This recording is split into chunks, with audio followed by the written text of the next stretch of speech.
examens. L'examen, donc, il y a 2 examens durant la session, un sur le Moyen-Âge et la Renaissance, et un autre sur le 17e et le 18e siècle. Parce qu'il y a un examen donc, de fin de session sur les 4 périodes, c'est un peu trop long, donc je fais 2 examens.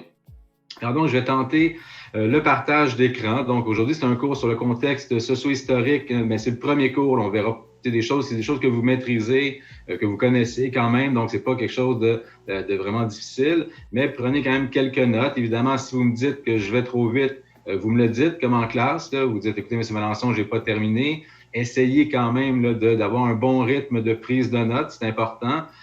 Parce qu'habituellement, donc là, ici, moi, je mets tout donc à l'écran, mais si jamais vous assistez à des conférences, c'est pas souvent les professeurs comme à l'université par exemple, ils n'écrivent pas au tableau là. Donc quand ils parlent, et il faut savoir donc évidemment quoi prendre. Même chose, donc si j'insiste à plusieurs reprises sur une date en particulier, sur un élément important, ben c'est presque certain que ce sera des questions d'examen. Quand je vous dis, mais je vais vous le dire, bon, retenez ces dates-là, retenez cela, ce sera une question d'examen, bon, truc comme ça. Alors, vous pouvez déjà donc mettre un petit X à côté parce que ce sera véritablement des questions d'examen. Je ne suis pas là pour vous nuire, mais bien donc pour vous aider.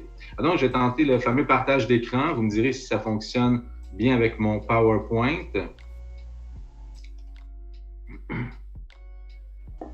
OK, donc là, est-ce que vous voyez ma première page, là? Oui, monsieur. OK, donc comme ça, là, je vais passer en mode visionnement. Oui, je vais passer en mode diaporama. Parfait. Excusez-moi, je vais voir la liste d'attente. J'ai quelques étudiants aussi. Ah, donc, c'est le plan de la séance. Donc, vous pouvez le prendre en note. Ça va vous aider pour vos prochaines... Monsieur Chouinard. Monsieur Chouinard, donc, a été déconnecté. OK. Monsieur Desormes. Parfait. Monsieur Hébert.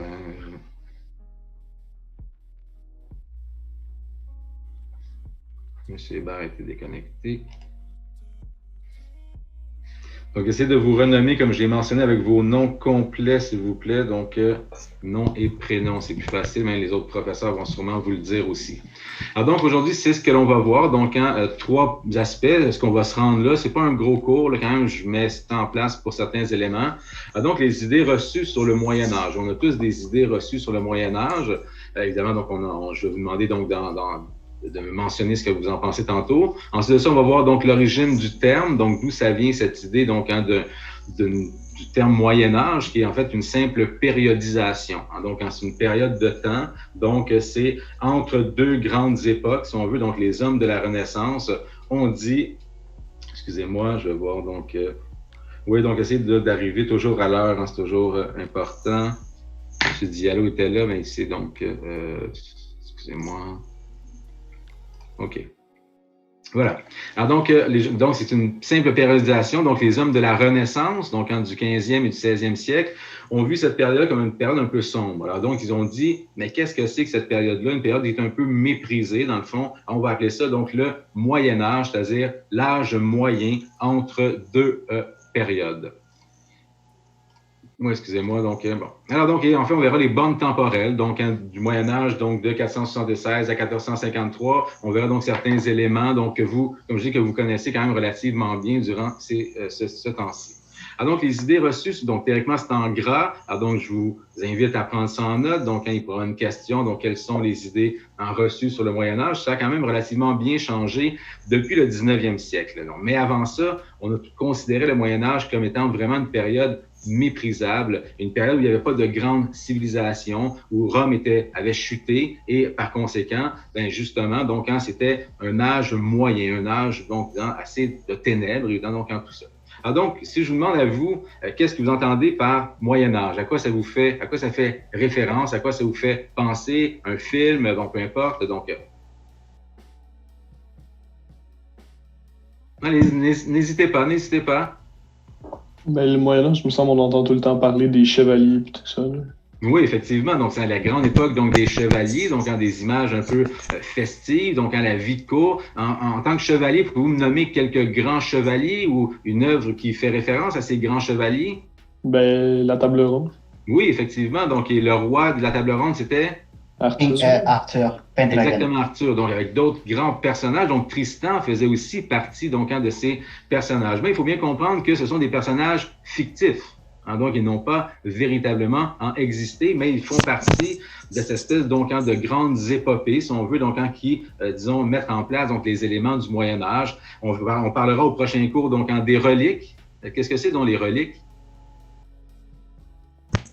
Est-ce que vous voulez dire genre le Saint Graal et des choses comme ça? C'est ça, tout à fait, exactement. Donc, excusez-moi, je vais juste regarder. Je pense que Mohamed Aziz. Oui, je connais pas encore tous vos noms, là, évidemment. Donc, mais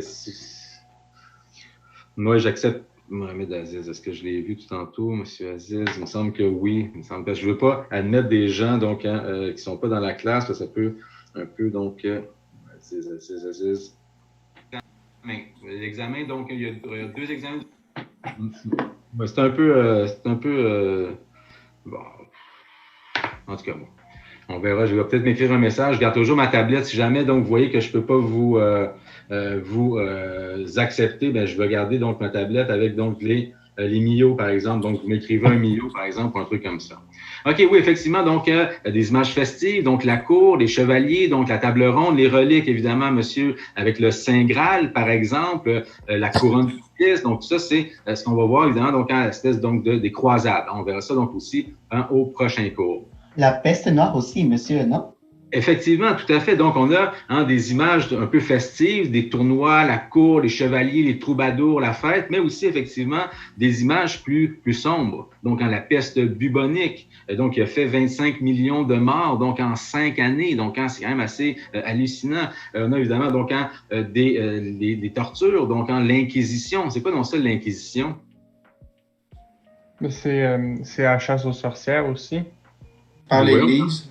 Oui, exactement. C'est un tribunal exceptionnel mis en place par l'Église catholique pour vraiment donc essayer de trouver les hérétiques. Ceux qui, évidemment, donc ne suivent pas le culte donc en religieux, parce que la religion, on le verra, donc elle est très importante au Moyen Âge. C'est comme le seul appui sur lequel on doit s'appuyer, excusez l'appui, sur lequel on peut s'appuyer, parce que la vie est tellement difficile, l'espérance de vie est tellement courte qu'on doit de s'appuyer sur quelque chose en disant, mais là, la vie est tellement terrible ici, il doit y avoir un monde meilleur. Alors évidemment, donc, ça va devenir donc le pilier, on verra donc à partir du 13e siècle que les cités se construisent autour des cathédrales. Non pas du château, mais on fait une cathédrale pour Dieu, qui nous protège. Et ensuite de ça, on construit les cités. Donc, c'est vraiment très important.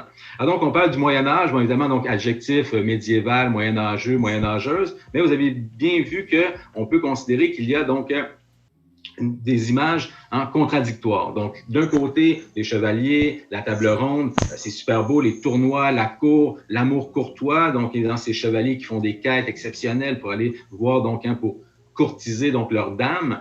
On verra ça dans l'amour courtois. Donc, la dame, c'est vraiment la reine, c'est vraiment l'homme est toujours le vassal dans le fond de la suzeraine. Donc, la suzeraine, c'est une femme, évidemment. Donc, on le voit dans les contes, évidemment, donc dans les récits des chevaliers de la table ronde, bon, tout ça. Alors, donc, des images un peu contradictoires. Donc, d'une part, des images festives, luxuriantes, l'univers des chevaliers, la vie de comte, de cour, pardon. N'oublions pas aussi que la cour, donc le début de la centralisation, commence aussi un peu là. Donc la centralisation des pouvoirs autour de la cour, donc parce que la cour est un instrument politique. On veut rassembler les seigneurs, puisque évidemment au Moyen Âge, il faut bien comprendre que le roi il est faible. Si les seigneurs se mettent ensemble, ils vont renverser le roi. Alors tranquillement, on va commencer à vouloir amener autour de nous tous ces seigneurs-là qui pourraient donc pactiser contre nous, et on va former la cour. Et la cour, évidemment, donc le summum de la centralisation des pouvoirs, vous le savez, c'est avec Louis XIV. Donc c'est vraiment lui qui dirige tout. Louis XIV, il va dire, vous ne signez pas un papier sans moi, sans mon autorisation. Tout ce qui passe dans l'État, tout ce qui est fait, que ce soit la musique, que ce soit la guerre, n'importe quoi, et évidemment, on commence tranquillement avec ça. Est-ce que le rythme est correct pour l'instant, ça va ou? Oui, tout va bien. Ça va bien? Bon, ça va bien. Parfait, OK, merci. Si jamais il y a quelque chose, vous me le dites, n'oubliez pas. Alors donc, l'image, comme monsieur l'avait mentionné au départ, c'est vraiment les chevaliers donc de la table ronde. On pense à Lancelot, par exemple, donc à Perceval, donc Perceval, qui lui va faire donc la fameuse quête du Graal, donc un élément sur lequel nous reviendrons.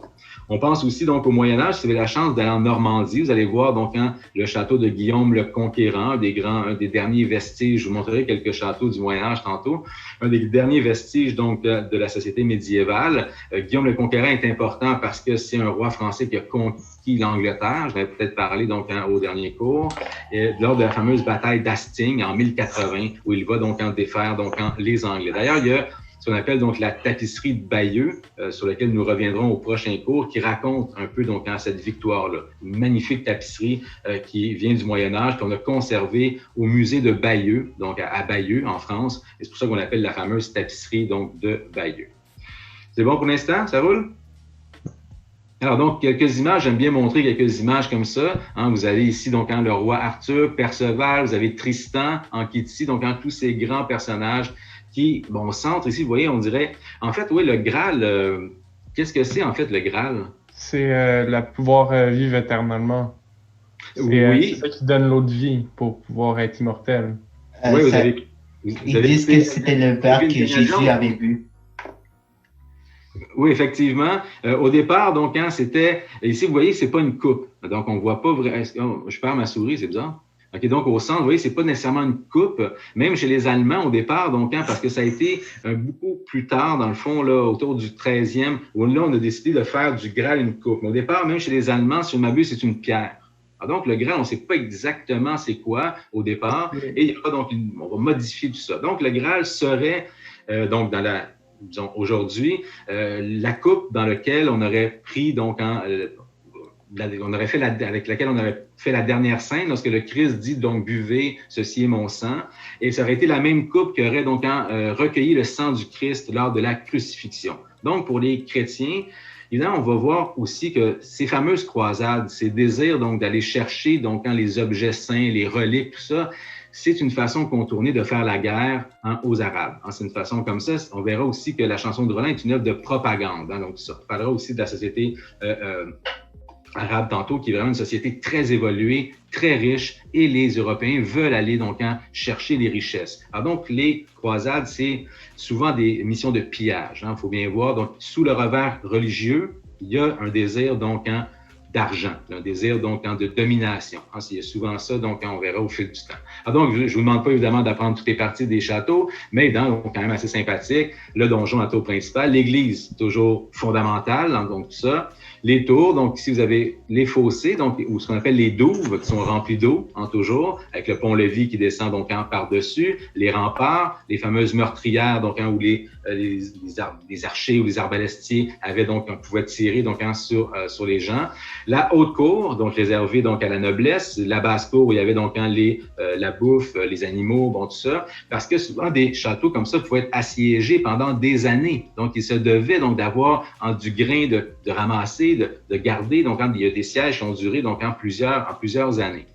Magnifique château, si vous avez la chance donc d'aller en Europe quand même et de voir donc d'aller sur le vieux continent, c'est de toute beauté quand même. Vous avez ici, ce sont les anciennes douves, là, les fameux où il y avait de l'eau, c'était rempli d'eau, qui ont été transformés évidemment donc en jardin pour la cause. Mais évidemment, c'est vraiment magnifique. Ici, donc, c'est un château que j'ai visité l'an passé. C'est un château qui est gardé par un propriétaire. Donc, c'est pas un château qui appartient à l'État. Donc, c'est un château qui est à Sarzay, donc dans le Berry. C'est la région de la Touraine où la famille de ma femme, donc, en demeure. C'est dans ce château, évidemment, donc, qui est conservé par un propriétaire. Donc, évidemment, il va tomber en ruine, malheureusement, parce qu'il a tenté d'avoir des subventions et il n'a pas pu les avoir. Mais c'est dans ce château-là où j'ai pris mon premier fléau. Vous savez, un fléau, c'est l'espèce de bâton avec une chaîne et la grosse boule, là, et ça pèse une tonne, vraiment, c'est assez en particulier. Voyez donc les douves, le fameux château donc magnifique ici donc en Flandre que j'ai pas visité là, celui-ci, mais vous voyez donc c'est ce qu'on verra donc c'est quand même assez magnifique. Donc, on parlait des images festives, les châteaux, la vie de cour. Regardez, quand même, on pense qu'au Moyen-Âge, les gens, en tout cas, c'est sûr que les paysans, ceux qu'on appelle les vilains, n'étaient pas donc en mesure d'avoir des vêtements splendides, mais il y avait donc quand même du travail vraiment magnifique chez la noblesse, des couleurs vivre, évidemment. Donc, tout ça, on verra au prochain cours les livres, hein, donc ce qu'on va appeler les enluminures, des livres magnifiques avec donc de la feuille d'or lorsqu'on peint les trucs. Donc, c'est vraiment magnifique. Et vous avez donc ces femmes qui sont montées comme ça sur les chevaux, non pas en cavalière, mais avec les deux jambes du même côté. Et donc, ces grandes cérémonies, si on veut, par exemple, comme la cérémonie de l'adoubement. Donc, ça vous dit, c'est quoi donc l'adoubement? C'est quand quelqu'un est fait chevalier. Oui, exactement, tout à fait. Donc, lorsqu'il va prêter serment donc à un suzerain, il va devenir un peu le vassal, c'est-à-dire donc, d'ailleurs comme Tristan, donc, il est donc le vassal du roi Marc et plus précisément son homme lige. L'homme lige, c'est vraiment comme disons, le garde du corps, si on veut, donc, du roi Marc, c'est son préféré, donc, un truc comme ça. Très, très beau film ici, Excalibur, un film qui date quand même, et que ça vous intéresse, c'est vraiment fascinant. Il y a aussi derrière tout le Moyen-Âge, la magie. Donc, monsieur parlait tantôt de la chasse aux sorcières, bon, tout ça. Il y a ces idées, donc, de magie, donc, avec le personnage de Merlin, qu'on connaît bien, évidemment, donc, tout ça.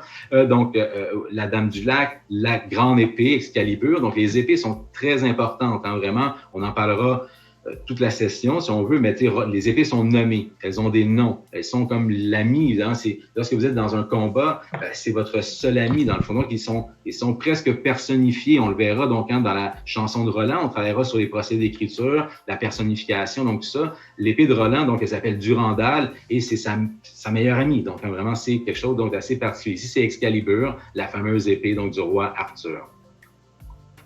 Vous avez aussi donc des images. Vous, excusez-moi de vous déranger, moi je vois comme ma salle d'attente là, qui est comme. Est-ce que vous voyez ça, vous voyez juste mon PowerPoint? Je vois juste ton PowerPoint. OK, parfait, merci. OK, super. Parce que là, j'ai comme des trucs et bon. OK, donc des images noires aussi. Donc, on a parlé des images festives, la vie de cour, bon, des images noires et macabres. Vous l'aviez mentionné avec la peste bubonique, donc qui est quelque chose d'assez terrible.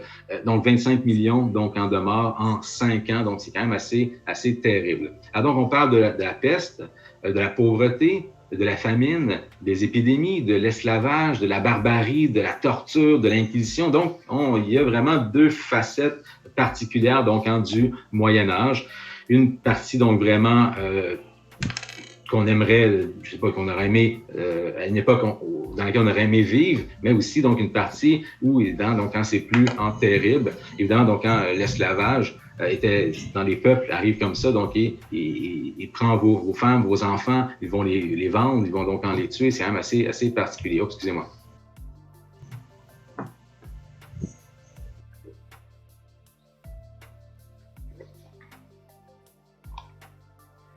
Si ça se passe bien, le rythme, c'est bon?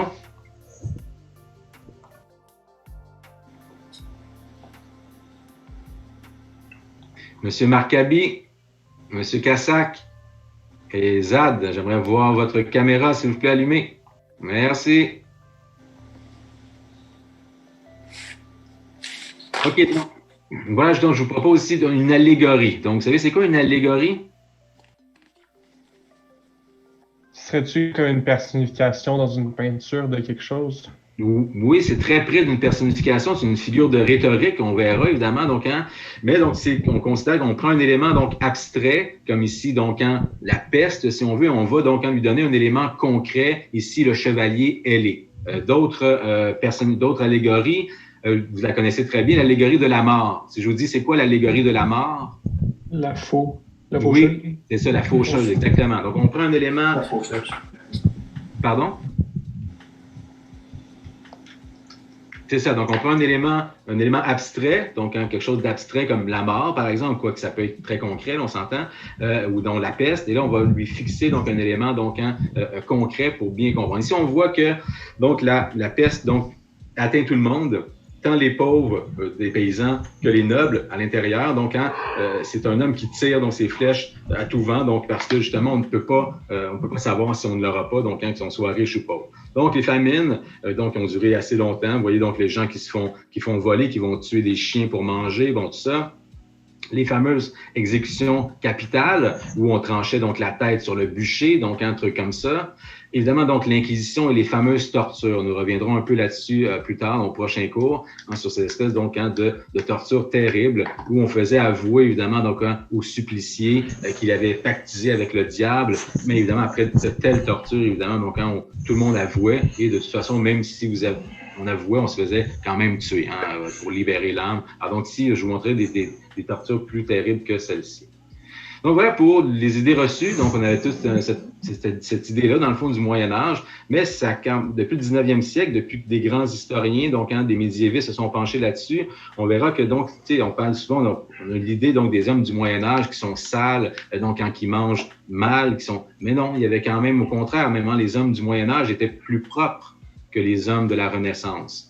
On parlera de ça éventuellement, parce qu'à la Renaissance, donc, il y a des villes plus grandes, donc la pollution des eaux est très importante parce qu'il n'y a pas de canalisation. Donc, les gens font leurs besoins, ils jettent ça dans la rue, évidemment, donc dans des pots de chambre, jusqu'au 18e siècle, quand c'est comme ça à Paris. Et l'eau, donc, évidemment, donc, va dans les rivières, dans les puits, et là, on boit cette eau-là et on est malade. Donc, il y a comme une peur de l'eau, on en reparlera donc avec François Ier, une peur de l'eau, donc, à la Renaissance, et donc, on se parfume. Tandis qu'au Moyen Âge, les gens vont dans des bains, des thermes, donc il y a des tables, les gens, même les femmes et les hommes mangent ensemble, donc dans ces trucs-là, donc il y a vraiment cette idée-là. Alors donc les origines du terme, maintenant, oui. Il y a eu une dégradation scientifique aussi au Moyen Âge comparé à quand Rome est tombé. Après ça, les sciences ont toutes écroulé avec. Fait que c'est pas, eux aussi sont très sales, disons, comparé à avant. Oui, tout à fait, exactement.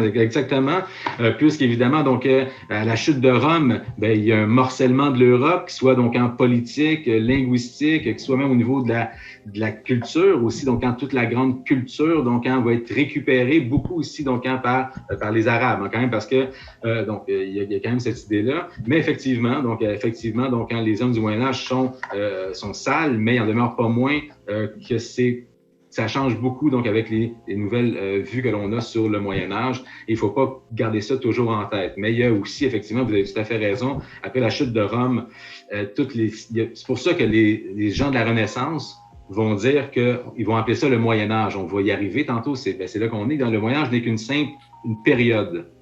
Moi, je préfère l'appellation anglaise, dans le fond, à la limite, qui est comme The Dark Ages. Mais le Moyen Âge, c'est comme un âge moyen. C'est simple, c'est aussi simple que ça. Entre la Renaissance, où on renaît, dans le fond, où il y a des grandes villes, la grande culture humaniste, tout ça, et la culture, donc, de la société romaine qui est déchue. Donc, le Moyen Âge, c'est 1000 ans entre deux grandes civilisations, si on veut, ou deux grandes périodes de la civilisation. Donc, le terme Moyen Âge n'est qu'une périodisation, si on veut. Alors, c'est un terme qui a été inventé par les humanistes italiens. Donc, les humanistes italiens, on les verra lorsqu'on sera donc avec la Renaissance, évidemment. Donc, les humanistes, c'est vraiment la culture humaniste. Même nous, ici, au Cégep, quand on fait des cours, peut-être que vous n'êtes pas toujours d'accord avec ça, mais les cours donc de littérature, les cours de philosophie, les cours donc d'éducation physique, tout ça fait partie donc de la société, de la culture humaniste, dans le fond, parce que pour eux, un homme, ce n'est pas un spécialiste. Un homme, excusez-moi, un homme ou une femme, là, donc c'est des gens qui connaissent beaucoup de choses. Donc la culture humaniste est très, très large. Alors les humanistes italiens vont dire, le Moyen Âge, ce n'était que des gros barbares qui se tapaient dessus avec des armures. C'est à peu près ça qu'ils vont dire. Ils vont mépriser un peu cette période-là. Ils n'ont pas tout à fait tort, mais il n'en demeure pas moins que c'est quand même, à partir du 19e siècle, on va dire, non, le Moyen Âge, pour beaucoup de nations, c'est la naissance de ces nations-là, la naissance de la France, par exemple, parce que après la guerre de 100 ans, évidemment, donc on aura poussé les Anglais en dehors du royaume de France et la nation française va pouvoir naître. Donc, c'est un peu aussi ce qui va amener une transformation de la façon dont on parlait de ça. Alors donc, on l'a dit, donc, le Moyen Âge désigne donc une période méprisée.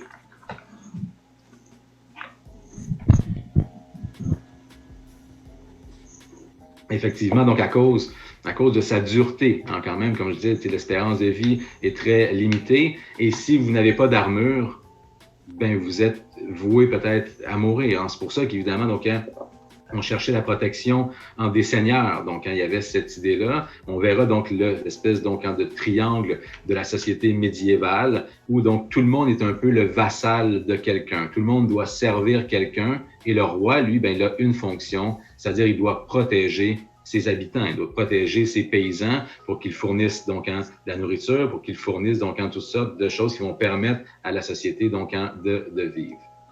Et même là, en France, le roi était sous le pape aussi, puis le pape contrôlait tous les rois. Oui, effectivement, la religion est très, très importante. Donc, d'ailleurs, les rois vont se faire sacrer empereurs à Rome. En fait, même les empereurs vont se faire sacrer, mais donc les rois vont tous se faire sacrer empereurs à Rome. Donc, le pape est très, très important, effectivement. On parlait donc c'est pour ça, évidemment, donc, quand on maintient un certain obscurantisme donc dans l'éducation, quand même, avec cette idée donc de religion, on s'attache évidemment à ça parce que c'est la possibilité peut-être d'un monde meilleur, évidemment. Donc, pour résumer, donc, on peut dire que le Moyen-Âge est une sorte de transition entre l'Antiquité classique, grande civilisation, donc avec les Romains, donc tout ça, et la Renaissance, qui aussi, on le dit, donc, par le terme, donc, en renaissance, donc, où là, les grandes idées vont apparaître, là où on va voir, évidemment, qu'on va vivre avec les grands explorateurs, donc, Magellan, par exemple, qui va en fait montrer pour première fois que la Terre est ronde. Mais évidemment, on le sait ça depuis Aristote. Il ne faut pas penser que les hommes du Moyen-Âge étaient tellement idiots qu'ils pensaient que la Terre était plane puis qu'on tombait au bout. Donc, si on voit ça dans les films, c'est vraiment pas le cas. On le sait qu'elle est ronde parce que les sphères sont rondes, parce que dans la Lune, bon, tout ça, mais on n'avait jamais vérifié. Donc, à la Renaissance, on va vérifier la rotondité de la Terre avec Magellan qui va malheureusement mourir avant de revenir donc en Espagne. Il va mourir donc dans les...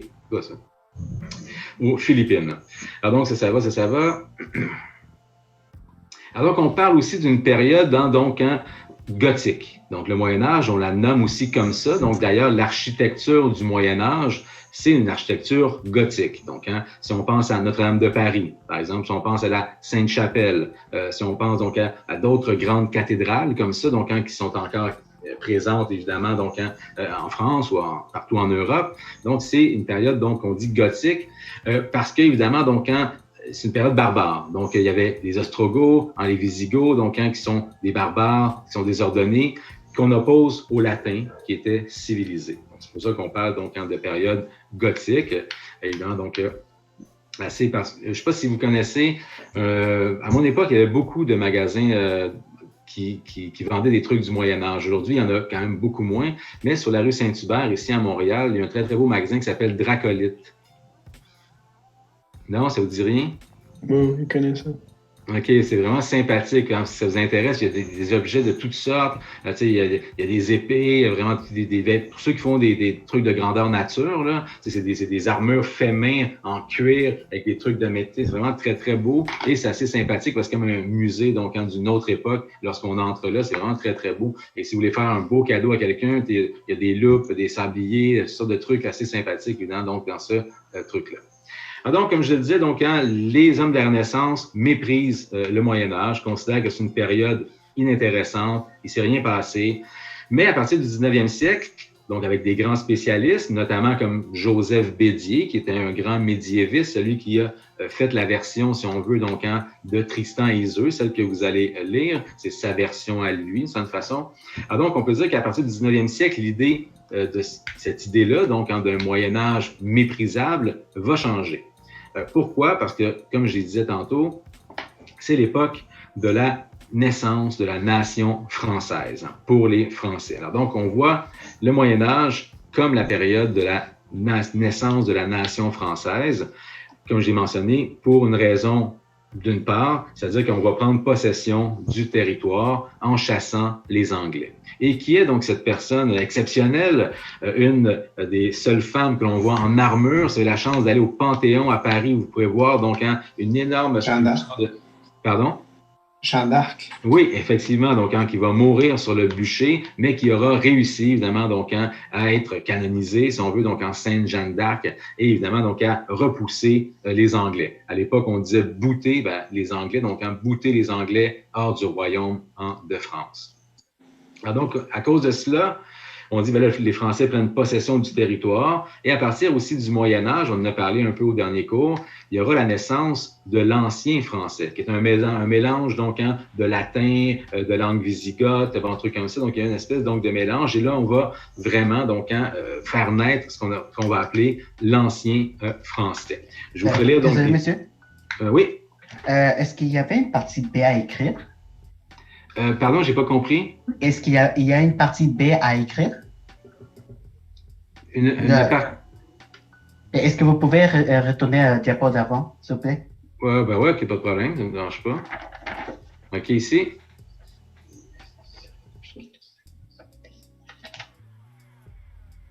Ça va ou? Ah ouais, ça va. OK, parfait.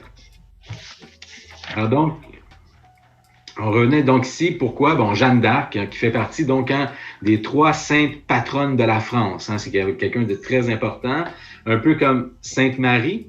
Donc, Sainte Marie, c'est qui donc? Marie-Antoinette?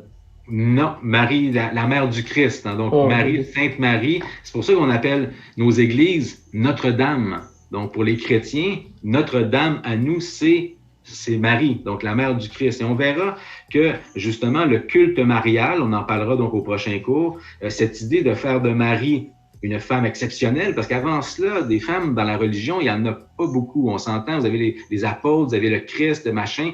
Bien, des femmes, on ne considérait pas ça vraiment important. Mais au Moyen-Âge, avec la naissance de l'amour courtois, avec cette idée qu'il y a une femme exceptionnelle qui a mis naissance au Christ, en fin de compte, là, évidemment, on va porter un culte. On va écrire donc de la musique pour Marie, donc vraiment, donc, et on va faire des statues, ériger des statues, et on va nommer beaucoup de cathédrales Notre-Dame. Donc, Notre-Dame de Paris, la cathédrale Notre-Dame à Montréal. Bon, évidemment, ça vient pas du Moyen-Âge, on s'entend, là, mais quand même, c'est donc cette idée-là.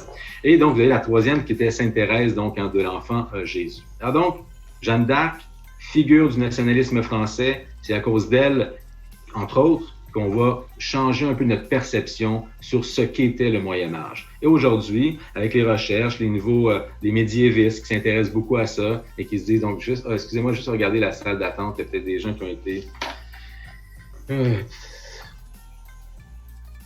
OK, donc...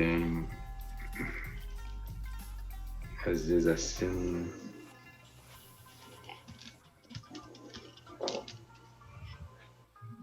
OK, Assine, Jauge, Emadjou, Benjou.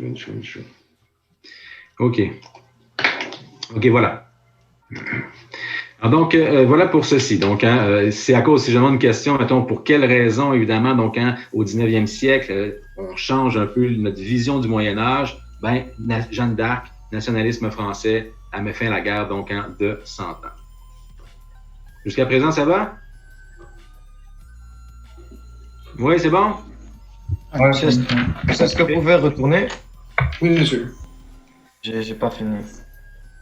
Alors, je veux voir un peu d'optimisme ici, là. Non, je plaisante. Mais bon.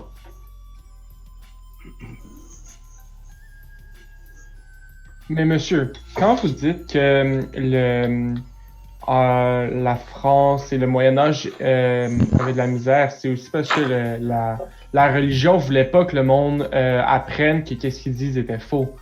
C'est pourquoi il y avait de la misère à Rome et tout ça de faire pousser leur idée. C'est parce que tout le monde avait plus de connaissances, fait que savait que qu'est-ce qu'ils disaient était faux d'une façon aussi.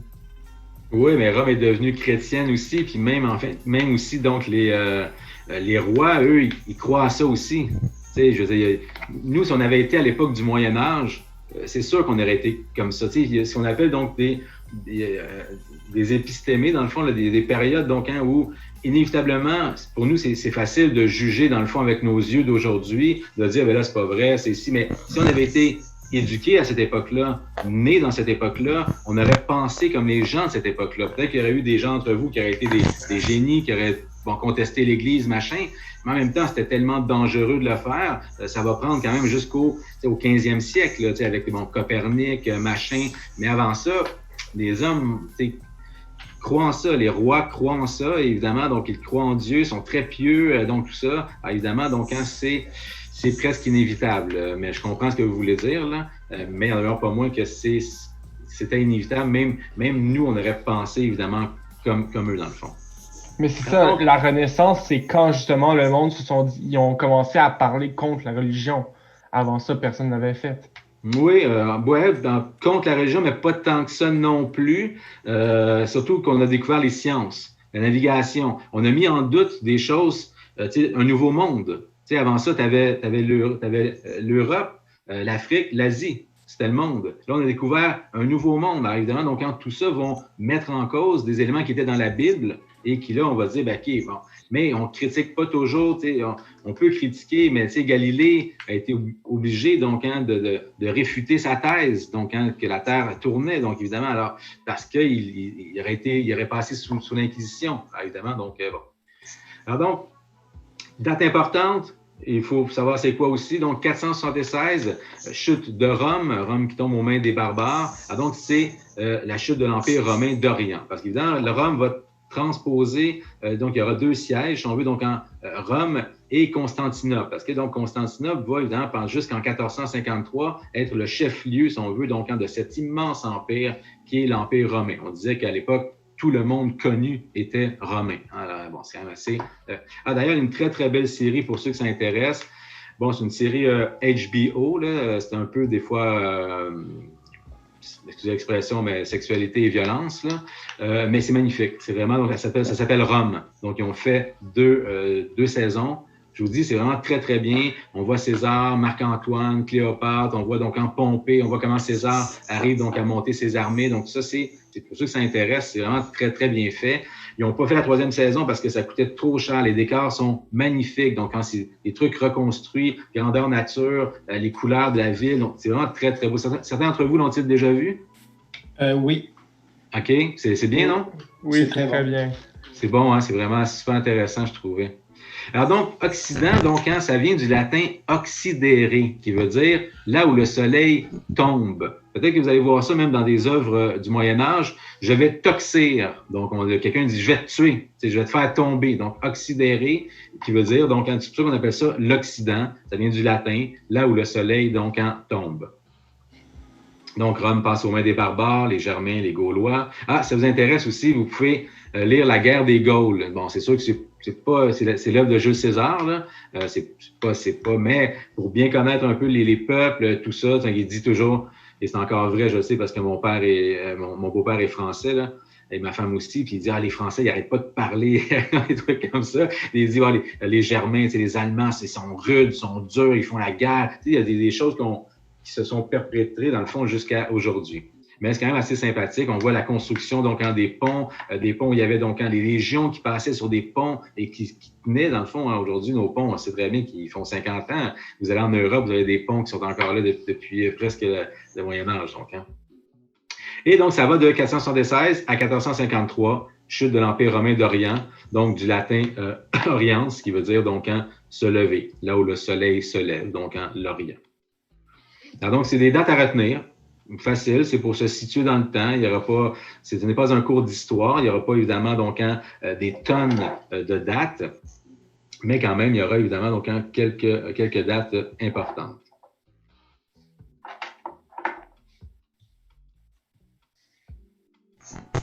Et évidemment, donc, c'est la chute de Constantinople. D'ailleurs, donc, les croisades sont liées un peu aussi donc avec lorsque les Turcs mettent la main donc sur Constantinople, puisqu'ils disent qu'ils vont donc bloquer le passage vers donc Jérusalem. Et donc, bon, on verra ça donc au prochain cours. De là va naître, mais en fait, c'était faux, parce qu'évidemment, les Turcs demandaient un tribut pour le passage. Alors, évidemment, donc, ils faisaient de l'argent avec ça. Mais les chrétiens vont, pour déclencher une guerre, dans le fond, on cherche toujours des raisons pour déclencher une guerre. Évidemment, donc, bon, il y a la raison religieuse, évidemment, donc, le fait d'aller chercher les saintes reliques, le fait d'aller chercher, donc, des trucs, évidemment. Mais donc, il y avait cette idée-là. Ouais. La fin de l'Empire, les bornes temporelles, vous dites que le 453, c'est quand le Moyen-Âge arrêterait? Oui, exactement, c'est ça. Mais ça n'avait pas été arrêté en 1492 quand Christophe Colomb est arrivé en Amérique? Oui, les historiens ne s'entendent pas toujours là-dessus non plus. Si vous voulez garder en tête 1492, c'est parfait, mais moi, je trouve que c'est mieux avec la chute de Rome, dans le fond, des deux grandes cités romaines de l'Empire romain. Mais effectivement, certains historiens parlent de 1492. Mais dans mon examen, je vais avoir 1453, alors bon. Alors donc, voilà pour ceci. Donc, quelques éléments ici. Bon, c'est assez facile quand même. Là, c'est des choses que vous connaissez. Il peut y avoir des questions là-dessus quand même, mais bon, évidemment, donc, je vais quand même passer assez vite. Alors donc, Moyen-Âge, donc le Haut Moyen-Âge, donc il y aura le Moyen-Âge classique, et moi j'ai ajouté une petite partie qu'on appelle donc la période de la décadence, là où le Moyen-Âge va vraiment sombrer, dans le fond, là, il va s'éteindre. Alors donc, à l'époque, donc, il y a peu de textes en langue vernaculaire. Donc, la langue vernaculaire, c'est la langue parlée par un petit groupe. Ici, dans notre cas, donc, ce sont les Français. Versus, donc, la langue véhiculaire, qui était le latin. Donc, on le sait, le latin, c'est le véhicule de la pensée. Les messes sont en latin, la base même du français, c'est des racines latines, donc en tout ça. Donc, il y a cette idée-là. Oui, j'ai enlevé cette session-ci avant chaque cours, j'avais comme une phrase en latin. Donc, parce que je me suis dit, on est dans le Moyen-Âge, Renaissance, donc j'avais une phrase en latin que vous deviez apprendre par cœur parce que c'est des questions bonnies dans les examens et tout. Mais là, j'ai décidé de l'enlever cette fois-ci. Je peux vous la dire quand même. La première, peut-être que vous la connaissez. La première, c'était Multi sunt vocati pauci vero electi. On peut même la décortiquer ensemble. Multiple, Plusieurs. donc sunt, c'est presque la même chose. Sont. Vocati, donc avec la voix, donc plusieurs sont appelés, et vous connaissez la suite? Non? Non. OK, donc plusieurs sont appelés, mais peu sont élus. Donc, c'était la première phrase de la session en vous disant, là, il faut travailler fort, vous êtes tous appelés à devenir quelqu'un d'extraordinaire, donc de changer le monde, mais il faut travailler fort parce qu'il y aura un peu d'élus. C'est un peu un truc comme ça, mais là, j'ai décidé d'enlever, je vous les dirai peut-être comme ça pour le plaisir, là, mais j'ai décidé d'enlever ces trucs-là parce que je ne sais pas comment je vais faire pour faire des questions bonnies dans mon examen. Alors, c'est un peu pour ça que je les ai enlevés, c'est plate, là, mais bon. Mais c'était pas tenu de les apprendre par cœur, c'est juste le fun. Alors donc, il y a peu de textes en langue vernaculaire, il y en a 2. Donc ça, ce sera une question d'examen. Nommez un des 2 premiers textes français. Donc vous avez un qui parle donc de guerre, dans le fond, de territoire, donc c'est la division des territoires, et un autre qui parle de religion. Parce que au Moyen-Âge, il y a comme 2 éléments importants. On le verra dans la chanson de Roland, la guerre et la religion. C'est à peu près c'est essentiel. Il y a l'amour, évidemment, on parlera de l'amour courtois, mais ça arrive un petit peu plus tard. Alors donc, 2 premiers textes français.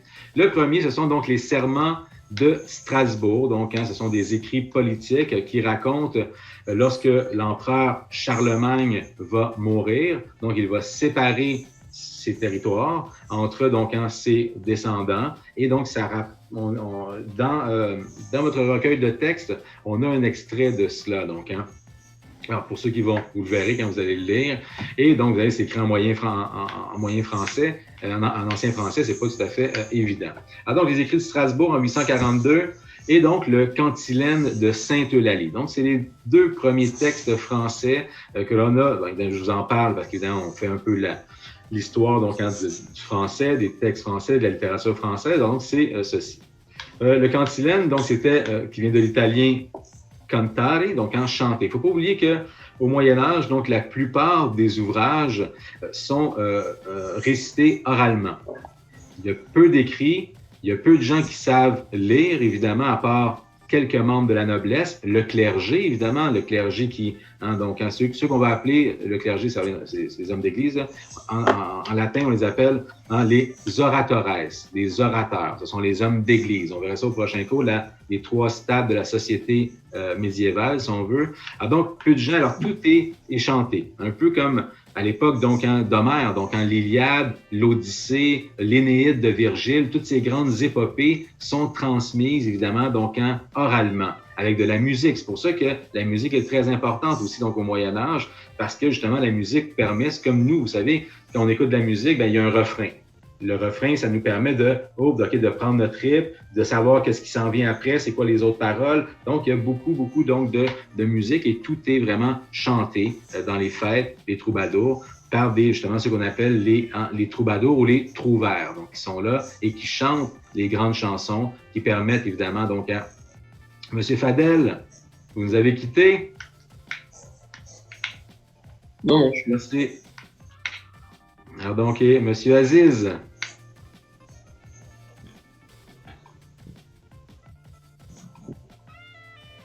Ça marche-tu? Attendez un petit peu.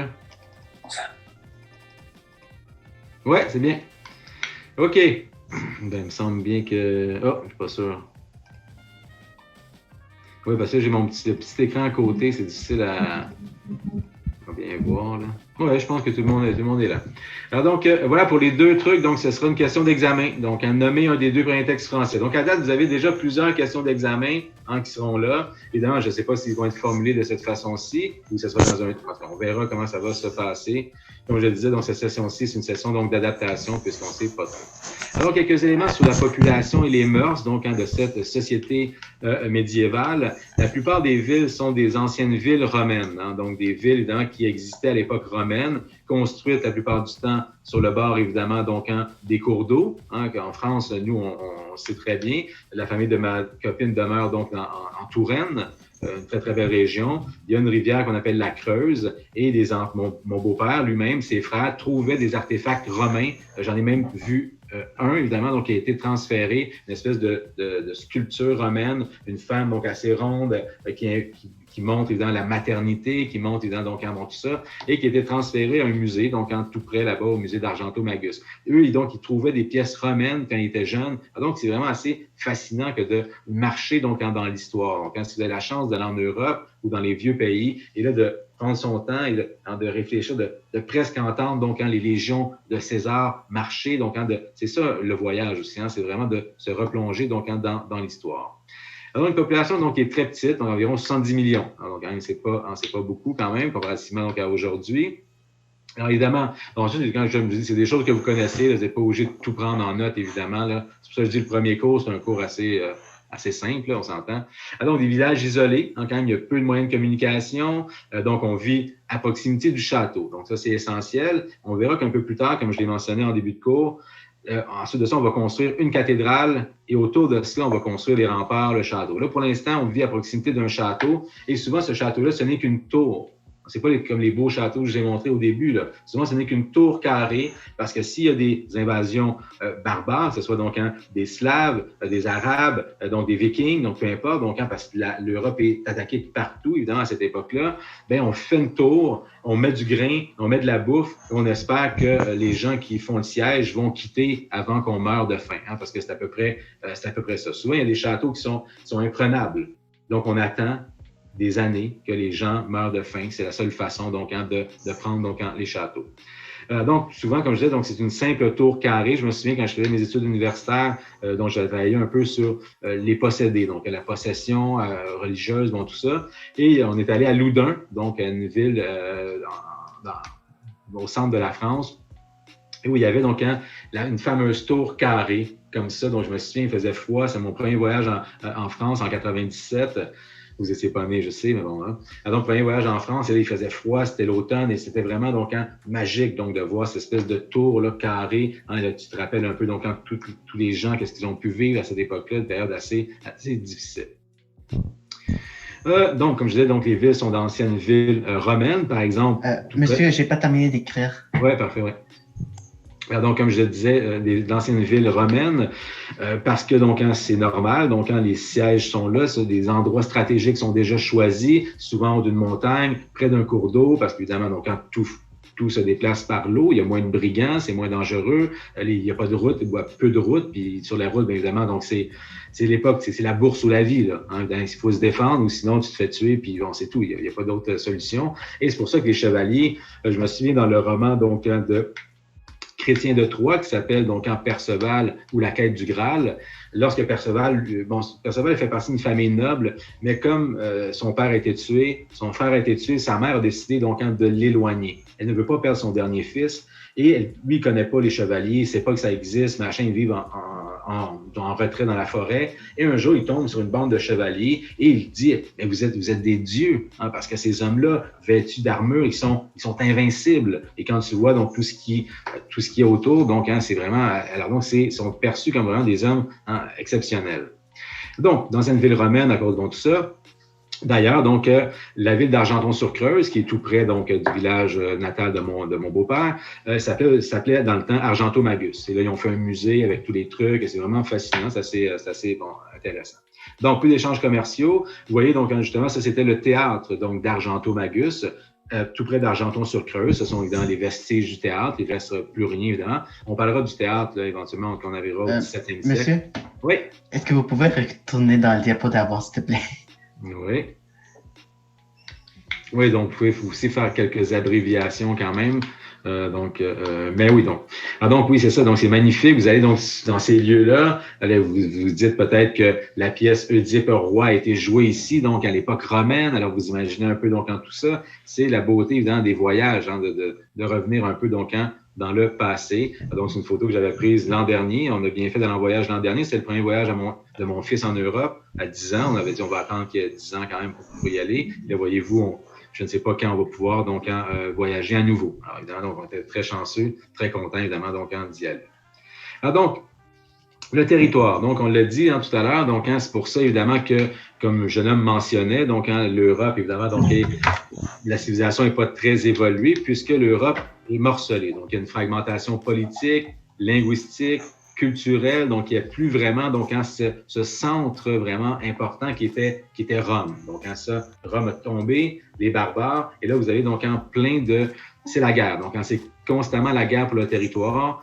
Parce qu'on le verra aussi au prochain cours, ce qui fait d'un roi un roi, c'est pas le titre de roi, c'est le fait qu'il possède un royaume, le fait qu'il possède un territoire. Donc, plus le territoire est grand et plus vous serez donc roi ou bon. Même chose pour les marquis. Par exemple, un marquis, c'est pas seulement un titre de noblesse, parce que le monsieur, il possède une terre qu'on appelle un marquisat.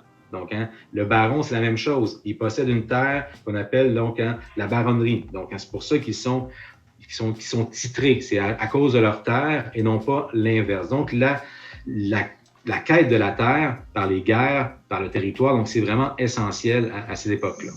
Donc, l'Europe est morcelée. Pourquoi? Bien évidemment, à cause des invasions par les Arabes, les Slaves, les Vikings. Donc, quand tout le monde arrive de partout, évidemment, pour tenter de prendre donc ce territoire-là. Et justement, donc, il sera morcelé.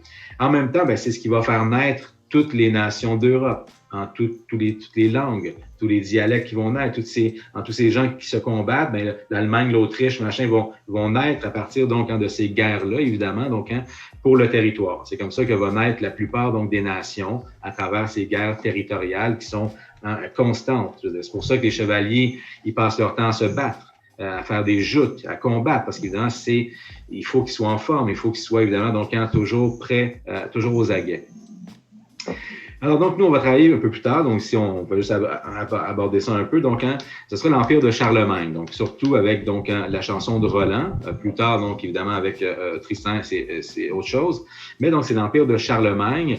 Charlemagne, évidemment, donc, qui est le premier de la dynastie des Carolingiens. Donc, il y a 4 grandes dynasties en France. On verra dans quelques instants. Lui, donc, c'est les Carolingiens. Et évidemment, il est donc possesseur donc de toute l'Europe. Une grande partie de l'Europe, évidemment. Je vous montrerai, je pense qu'au prochain cours, on a les cartes. Là, vraiment, c'est immense là, quand même, l'Empire. Alors, donc, la dynastie, donc, vous avez donc les Mérovingiens, donc c'est le premier avec Clovis, Childeric, par exemple, donc c'est ce qu'on appelle ces empereurs-là. Carolingiens, donc je le mets en foncé parce que c'est Charlemagne. Les Capétiens et les Valois. Donc, les Valois, par exemple, on verra à la Renaissance Marguerite de Valois, par exemple, qui va épouser donc Henri IV, roi de Navarre, donc sous un mariage forcé. Je m'en avais parlé un peu au dernier cours. C'est ce qui va donner lieu au massacre de la Saint-Barthélemy. Les Capétiens, il y a un Capétien, le dernier Capétien qui va mourir, c'est Louis XVI. Donc, on l'appelait d'ailleurs Louis le Capet. Donc, retenez quand même, seulement je demandais de retenir à mes étudiants les 4 dynasties. Le carolingien, ça devrait être suffisant. Donc, Charlemagne va être sacré empereur donc, par le pape en 800. D'ailleurs, on parlait tantôt de l'importance des épées, de l'épée donc de ces chevaliers. L'épée, c'est comme, ils vont nommer leurs épées, ils vont les personnifier, ils vont les dire, ma Durandale, dans le texte de la chanson de Roland, Roland, il va dire, ma Durandale, pardon, comme tu es belle, tu es magnifique, donc tout ça. Et donc, il y a une épée très importante que je vous montrerai possiblement donc un peu plus tard dans la session, qui est l'épée de Charlemagne, qui s'appelle donc la Joyeuse. Elle est conservée au musée du Louvre. C'est le plus vieux vestige donc du sacre des rois de France. Et à partir donc de Charlemagne, tous les rois de France, si vous voyez une toile de Louis XV, de Louis XIV, d'Henri IV, ils ont tous l'épée donc de Charlemagne, qui est donc nommée la Joyeuse. Elle est magnifique. Vous la verrez. Donc, certains d'entre vous sont-ils déjà allés au Louvre? Non? En tout cas, on peut y aller virtuellement aussi maintenant, ce qui est assez sympathique là, quand même. Mais un jour, si vous avez la chance donc d'aller en Europe ou en France, ben donc il faut passer donc au Louvre. Hein, c'est vraiment magnifique, ne serait-ce que quelques heures, même si ça prend 3 jours pour bien voir les trucs. Mais donc en ça. Alors donc, son but à Charlemagne, c'est pas donc d'inventer l'école. On s'entend dans la comptine, évidemment, donc Charlemagne qui a inventé l'école. Oui, non? Je pensais faire une blague, mais ça a l'air que c'est surtout une cantine en France, monsieur. C'est pas... Ah oui, non, pourtant, moi, j'appartiens peut-être à une plus vieille génération, mais nous, on la chantait beaucoup, là. Ah, donc, son but, c'est la christianisation de l'Europe. Hein, c'est vraiment son but. On parlait de l'importance, évidemment, donc, de la chrétienté, l'importance de la religion. Alors donc, le but donc, de notre ami Charlemagne, c'est la christianisation de l'Europe et c'est ce qu'il va faire en grande partie. Donc, son empire va se morceler donc, après sa mort et on avait vu, donc, c'est quoi donc le titre du texte français qui raconte ça un peu, donc la division de l'empire de Charlemagne? Le serment de Strasbourg. Exactement, tout à fait. Donc, ce sont les serments, donc n'oublions pas. Et donc, je vous parle ici donc du neveu de Charlemagne, le comte Roland. Donc, Roland qui est vraiment le grand héros, si on veut. Donc, c'est le personnage épique de la France du Moyen Âge, c'est Roland. Donc, évidemment, il va mourir donc, dans une embuscade et il y aura une chanson de geste qu'on appelle, c'est une épopée. Chez les Français, ils ont décidé d'appeler l'épopée une chanson de geste, geste qui vient du latin gesta, qui veut dire des faits exceptionnels. Donc, c'est un peu le même principe, si on veut, donc, comme ça. Alors, donc, le comte Roland, sur lequel, donc, vous aurez à travailler, sur un bref extrait, donc, de la chanson de Roland, où il va, donc, combattre, et donc, c'est la mort de Roland. C'est l'extrait sur lequel vous allez travailler, c'est sur la mort de Roland. Il refuse, donc, il est un peu... c'est étrange qu'on ait choisi Roland comme symbole de la France, parce que, donc, il y a son copain Olivier qui est super sympathique et tout, et là, ce sont donc des grands chevaliers, et là, donc, on voit que, donc, les ennemis sont très nombreux. Et là, notre ami Olivier dit à Roland, écoute Roland, appelle Charlemagne, appelle l'armée, sinon on va mourir tous. Et Roland qui est imbu de lui-même, qui dit, ben non, je vais conquérir, je vais battre jusqu'à la mort et tout, et il va faire tuer la plupart donc des grands chevaliers français, ils vont tous mourir avec lui, Olivier, Roland, tout ça. Alors donc c'est étrange que les Français aient choisi l'homme du combat plutôt que l'homme, dans le fond, du compromis ou l'homme plus sage un peu qui s'est dit, ben là, pourquoi on irait se faire tuer là si on peut appeler l'armée de Charlemagne? Donc, mais c'est le symbole. Et partout en Europe, vous avez donc des statues de Roland, vous avez donc l'épée de Roland plantée donc à plusieurs endroits, donc à Rocamadour, par exemple, une ville magnifique, c'est la chance donc d'y aller. Maintenant, donc, élément important aussi, donc, au Moyen-Âge, la civilisation arabe. Donc, c'est une civilisation, donc, très évoluée. Donc, on l'appelle, donc, les musulmans, donc, les morts, parfois de manière plus péjorative, ou les sarrasins. C'est ce qu'on va voir dans les textes et dans tout ça. On verra quand même que là, je vais vous faire lire un passage de la fameuse bataille de Roland contre les sarrasins. Mais en fait, Roland ne s'est jamais battu contre les Sarrasins. Il était ami avec Marsile. Il y avait des alliances comme ça. Et les religieux, pour promouvoir donc la quête du Graal, pour promouvoir, dans le fond, la haine des musulmans, ils vont changer l'histoire et ils vont dire qu'ils se battaient contre donc les musulmans pour que là, les Français partent en croisade, évidemment, là-bas. Donc, on a transformé l'histoire et aujourd'hui, c'est ce qu'on fait aussi quand même. Donc, on transforme des faits historiques dans les trucs pour modifier, pour avoir une vision de l'histoire qui n'est pas tout à fait la même, mais qui nous fait plaisir à nous, d'une certaine façon. Donc, malgré son image négative, donc, de l'époque, la civilisation arabe, elle est très florissante, elle est très raffinée. Les mathématiques, l'algèbre, donc l'astrolabe. C'est quoi dans ça, un astrolabe? C'est un instrument pour naviguer. Oui, exactement. Donc, je montrerai des trucs, mais je m'en suis procuré un petit ici, je ne sais pas si vous le voyez. Donc, c'est pour calculer donc, la longitude et la latitude. C'est un des premiers instruments de calcul.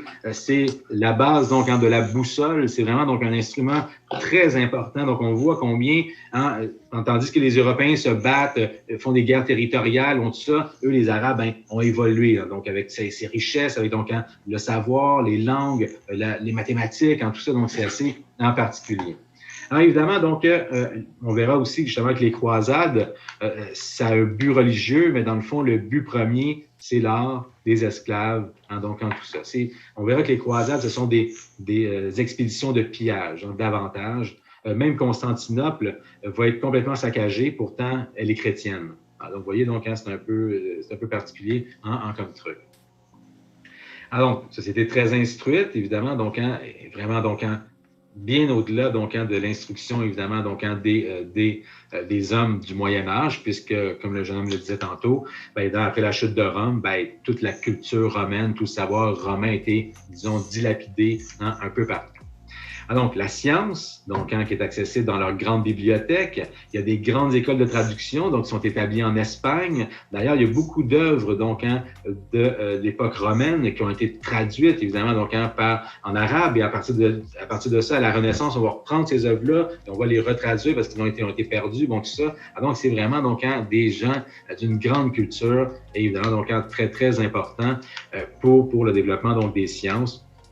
En tout ça. Et c'est pour ça aussi qu'il y aura donc ce désir donc d'aller chercher évidemment donc ces richesses une fois que l'Europe se sera donc disons reconstruite hein, autour de certains seigneurs comme évidemment donc Charlemagne ou comme donc enfin Charlemagne il n'est pas responsable des croisades là, donc c'est Saint-Louis donc le premier si je ne m'abuse.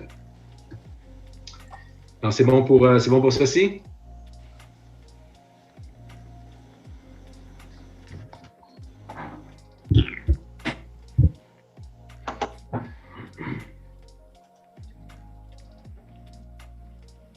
Alors donc, l'algèbre, la trigonométrie, l'astronomie et l'astrolabe, hein, qui vient de astrolabe, donc calcul de la hauteur des astres. Alors donc, un élément donc très important, vraiment un outil qui va permettre la navigation éventuellement, qui va permettre donc la découverte de l'ancien monde, du nouveau monde, pardon. Donc c'est vraiment donc quelque chose de fondamental et inventé donc par cette civilisation qui est à l'époque évidemment donc bien au-delà. Bon, certains pourraient dire encore aujourd'hui, ça je sais pas, mais bien au-delà évidemment donc des hommes du Moyen Âge. Alors, donc qu'est-ce que ça permet? Le jeune homme l'avait mentionné, le calcul de la longitude et de la latitude.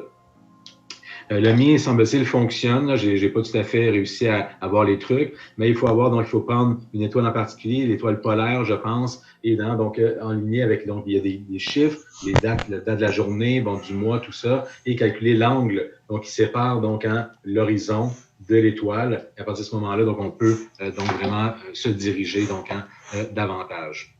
Évidemment, donc dans les déserts, il n'y a pas beaucoup de points de repère à part le ciel, hein, évidemment, donc, tandis que en Europe, ben là, on peut se repérer en suivant des cours d'eau, des forêts, bon, trucs comme ça. Donc, hein, c'est peut-être une des raisons pour lesquelles ça a été inventé donc à la base. Ça va, c'est bon? Je vois M. Thibault qui a presque terminé d'écrire. C'est bon? OK.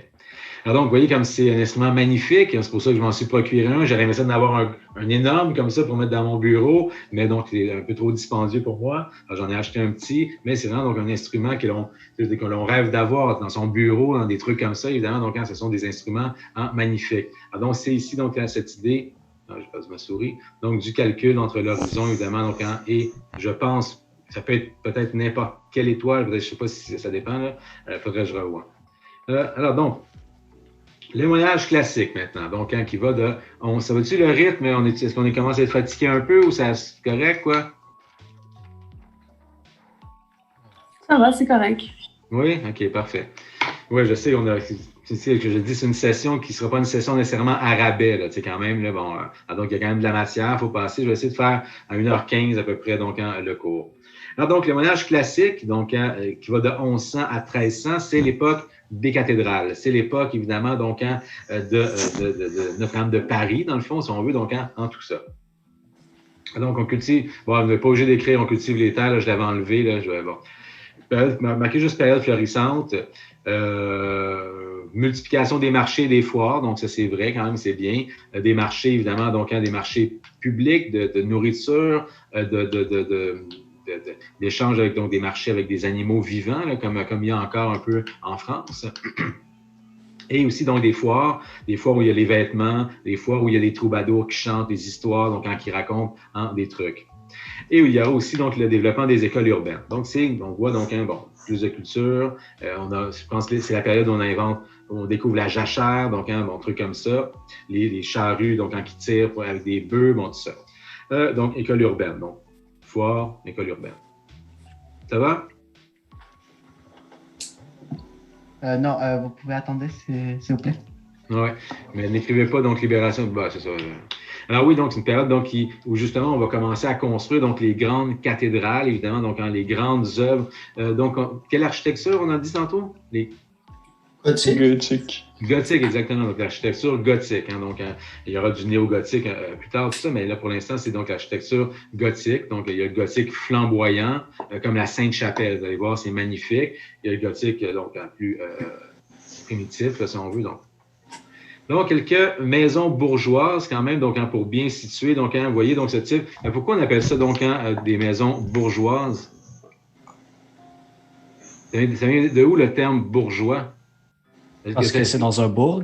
Oui, exactement, dans un bourg, exactement, c'est situé donc à l'extérieur des remparts. Donc, c'est pour ça qu'on les appelle les bourgeois, évidemment, que c'est en opposition à la noblesse. Donc, bon. Vous voyez, donc, c'est assez restreint.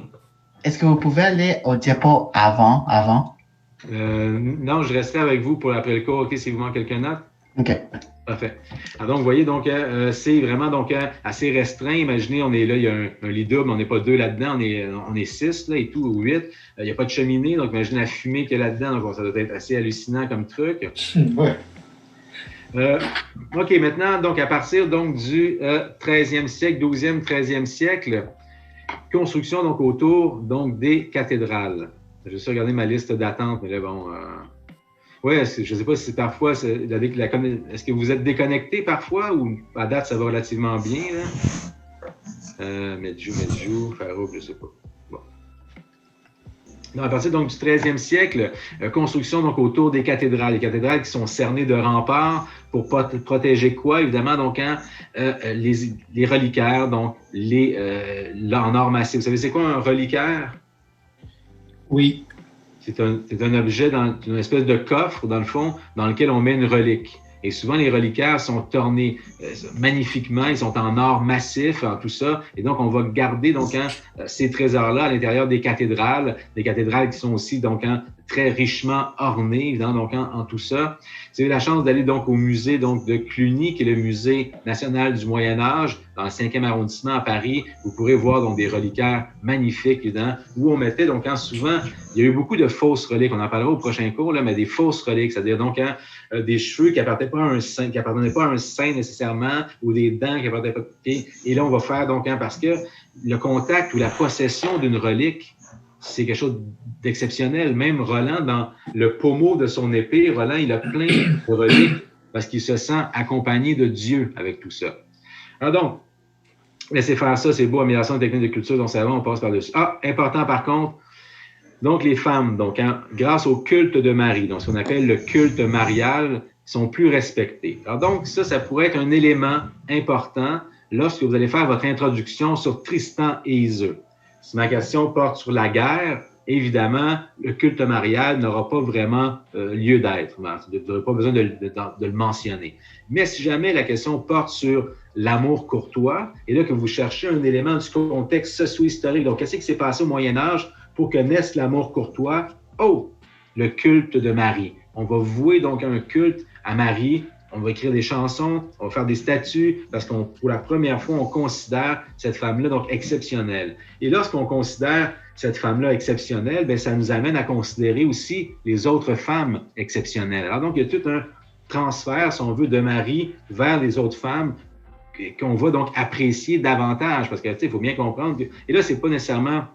Tu sais, il faut comprendre que l'amour courtois, c'est un amour aristocratique. Donc, les paysans, là, je pense pas qu'ils vraiment considéraient leur femme comme quelqu'un d'exceptionnel et machin. C'est vraiment un amour aristocratique, c'est la noblesse donc qui va transposer cette idée-là dans leur amour pour justement se séparer des vilains, du vulgaire. Le peuple est considéré comme un vulgaire, pas d'éducation, pas rien. On se dit, mais pourquoi nous, on traiterait nos femmes un peu comme eux traitent les leurs? Non, nous, on va traiter nos femmes comme des suzeraines. Donc, l'amour courtois ou comme Marie, dans le fond, comme la mère du Christ. Il y a tout un lien avec ça. Donc, ici, c'est important de le noter.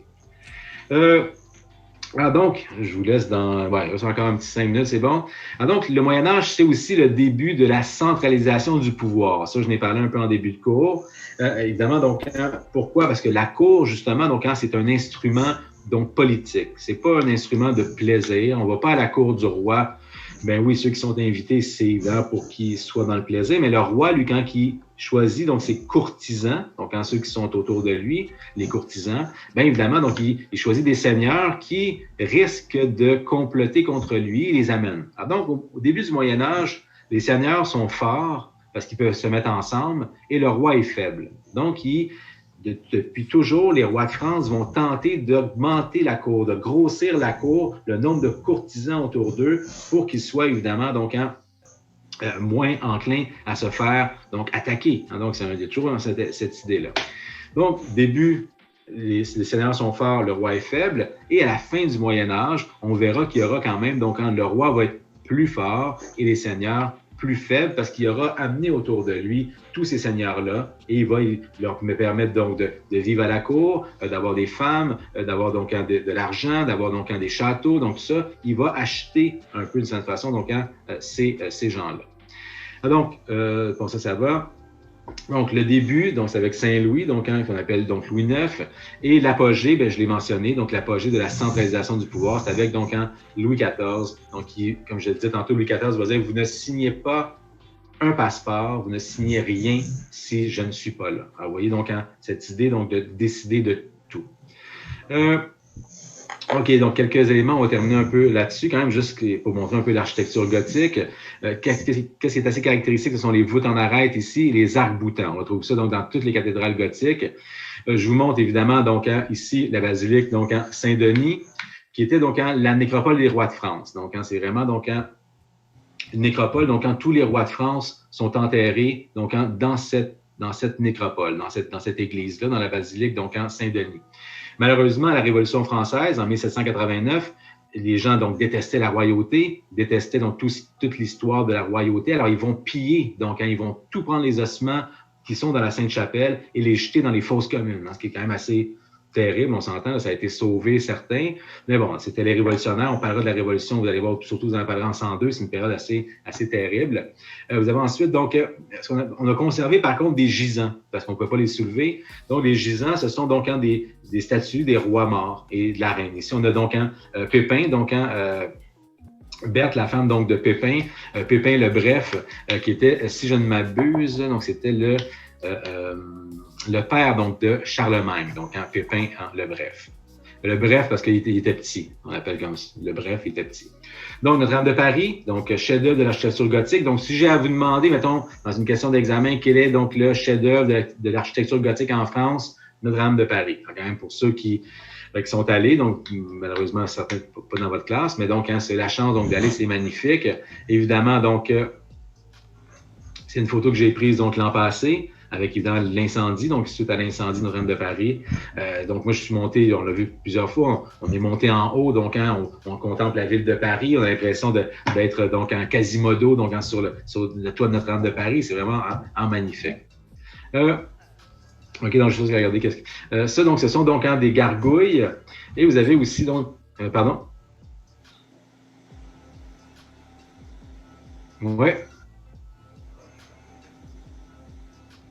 OK, non, c'est bon. OK, c'est instant. Donc, les gargouilles de Notre-Dame de Paris, donc, qui sont des éléments importants. Donc, les gargouilles sont des éléments architecturaux importants, comparativement aux chimères. Donc, les chimères ici. Quelqu'un pourrait me dire, c'est quoi la différence entre une gargouille et des chimères? OK? Les chimères ont été mises donc au 19e siècle. Donc, ce sont des espèces d'animaux mythologiques pour repousser un peu le mal. Tandis que les gargouilles, vous remarquerez qu'il y a donc un trou ici. Donc, ce sont des gouttières. Les gargouilles sont vraiment des éléments qui font partie donc de l'architecture pour que l'eau ne reste pas sur la pierre. Et c'est pour ça qu'on a pas pensé à ça. La pluie aurait rongé donc la pierre. Donc, il y a un travail vraiment exceptionnel sur les bâtisseurs de cathédrales. C'est vraiment assez fascinant. Donc, les chimères ici, la préférée de mon fils, c'est celle-ci qui est tout à fait donc diabolique quand même. Regardez comme c'est magnifique. Donc, la Sainte-Chapelle, où donc c'est dans cette chapelle-là qu'on a mis les saintes reliques. Donc, quand même, un bout de la croix du Christ, semble-t-il, donc la couronne d'épines, donc genre un truc comme ça. Donc, il y a regardez comme c'est ce qu'on appelle le gothique flamboyant. Les vitraux sont hallucinants, c'est vraiment magnifique. Alors donc, je vais vous laisser sur cette magnifique image donc de la cathédrale. On se revoit donc la semaine prochaine. Donc, n'oubliez pas de vous procurer vos documents, de commencer à lire donc Notre-Dame de Paris. Ah, attendez un petit peu, que je vous vois tous. Notre-Dame de Paris, quand même. Ça a été bien le cours quand même. Est-ce que ça va, le rythme est correct? Oui, il y a beaucoup de matière. Bien oui, il y a beaucoup de matière, vous allez voir. Mais bon, j'ai déjà élagué, là, déjà quand même. Là. Mais donc, c'est ce que mes étudiants disent. Mais moi, je me souviens quand j'étais au collégial ou à l'université, puis je sortais d'un cours où j'avais pas de notes, je me disais, ben c'est moche quand même, donc j'ai rien appris. Alors donc, je me dis, je vais en donner quand même le plus possible et je pense que ça va vous servir, ne serait-ce que pour votre culture générale éventuellement. Alors donc, comme d'habitude, je vous souhaite à tous donc une excellente